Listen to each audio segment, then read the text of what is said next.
What's up, guys? Raymond with Bowler X here, and I'm going to talk to you real quick before we do all these ball reviews coming up. I've got bowling balls coming from all different companies to show you all about the new stuff coming up. But what I want to talk to you today about is whether to drill that ball pin up or pin down. So stay tuned.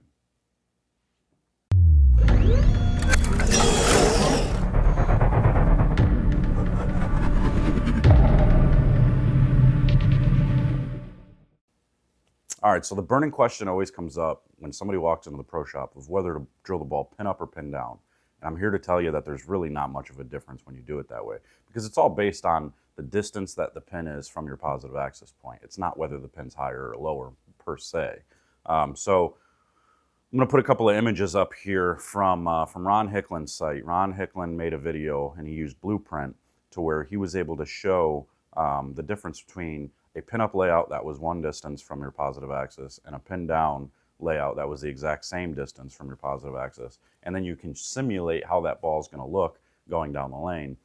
And what he showed was that there was really no difference in ball motion based on one ball being pin up and another being pin down. And the reason for it is both of those pins were basically exactly the same distance to the positive axis point. And that's the key component here, is making sure that you're paying attention to the distance that your pin is to your positive axis. So if you're going into a shop and you don't know your positive axis and you're just throwing a pin up above your ring finger, you need to make sure that at some point they're finding your positive axis point, finding all these numbers that they need to correctly lay out this bowling ball. So when you go and see a ball review that I do and you like a ball motion that I have out there and you're saying, okay, now he laid this out XXX, I want that same ball motion, you need to literally go and lay that ball out XXX just like I did in order to get it according to your positive axis point. So for me, if it was up above the bridge, that doesn't necessarily mean the pin's going to be above the bridge for you. Your positive axis is different than mine, so the pin is going to end up in a different location,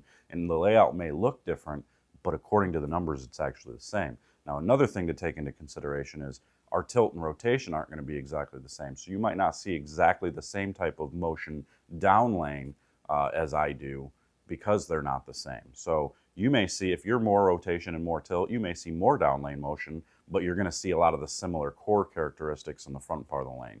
So really what you want to pay attention to is the first 30 feet of the lane and see what that ball's doing. If it's hooking early and you like to see that early hook, then that's what you want to try and go after. So just kind of really pay attention. When these ball reviews come out that I'm about to do in the next month or so, you're going to see a bunch of them coming through.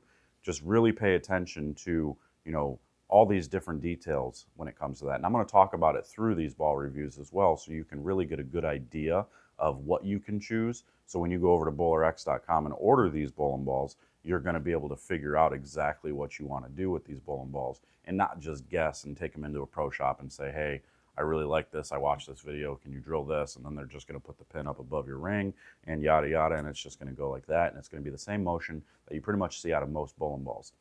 So there is a big variance in all these bowling balls, and all these companies have different characteristics, so you got to really pay attention.